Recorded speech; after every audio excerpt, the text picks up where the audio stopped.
Quand on parle de modernisation, on a tendance à se focaliser sur le plan matériel en laissant de côté le plan spirituel. Ce n'est pas le cas de la modernisation chinoise.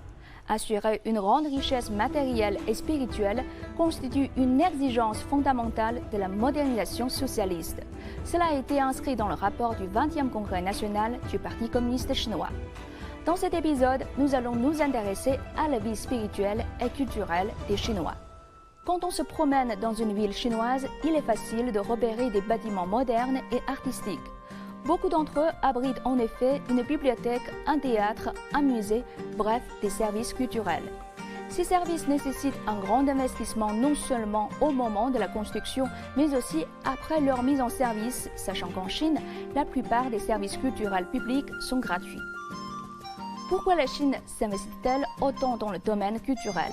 Les raisons sont multiples. Mais celle qui prévaut sur toutes les autres, c'est que la Chine est dotée d'une magnifique culture traditionnelle qui remonte très loin dans l'histoire et qui se distingue par l'étendue de sa richesse et sa grande finesse. C'est donc un devoir et un honneur pour les Chinois d'aujourd'hui de la perpétuer et de la faire rayonner.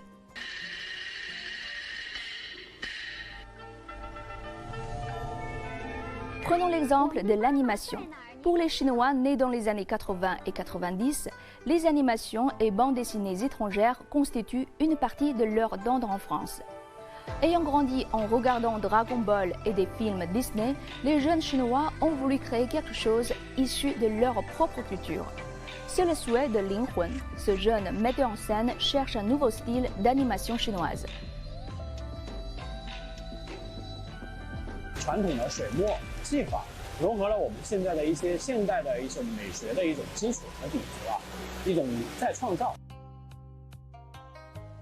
Colline de brouillard des 5 éléments a obtenu un succès phénoménal en 2020. Cette courte série de 3 épisodes a été vue plus de 150 millions de fois sur Bilibili, l'une des principales plateformes de vidéo en ligne en Chine. Le succès de l'animation chinoise ne se limite pas aux petits écrans. Ces dernières années, les films d'animation chinois sont devenus les chouchous du public en battant des records au box-office les uns après les autres. Monkey King, Hero is Back en 2015, Big Fish et Begonia en 2016, Noja en 2019. La liste n'est pas exhaustive.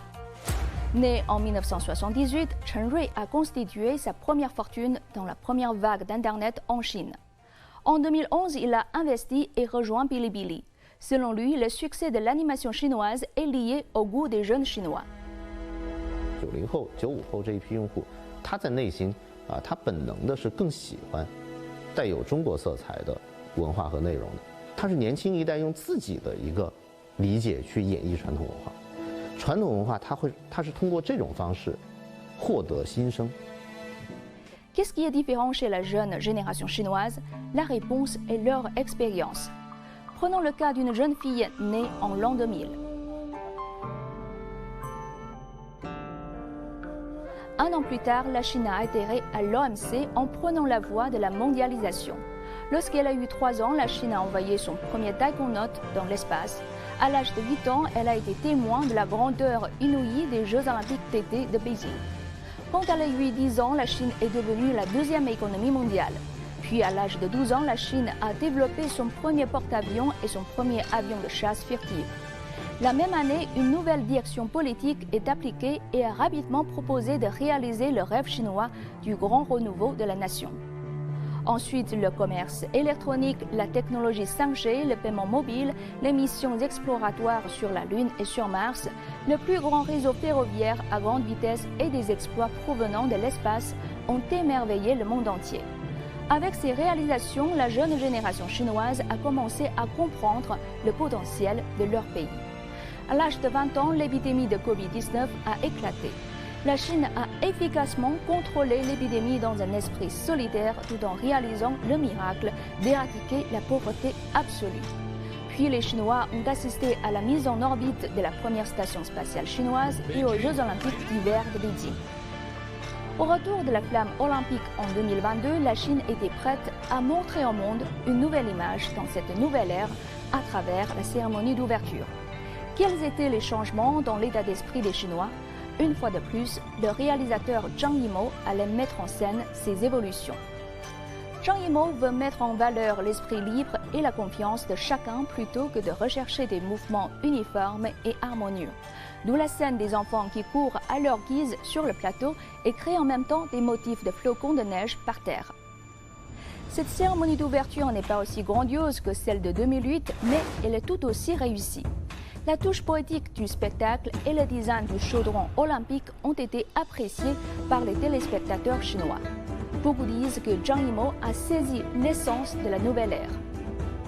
你看奥运会的历史，所有主办国的主火炬都是他们的文化和历史的元素设计的，没有一个主火炬是把所有参加国家的名字都大大的放在上面，是一个大家共同的一个主火炬。这就是今天新的中国人他的文化自信，他用这样的方式讲出中国故事，也向世界讲出我们共同的理念，我们是一家人，我们是一个共同体。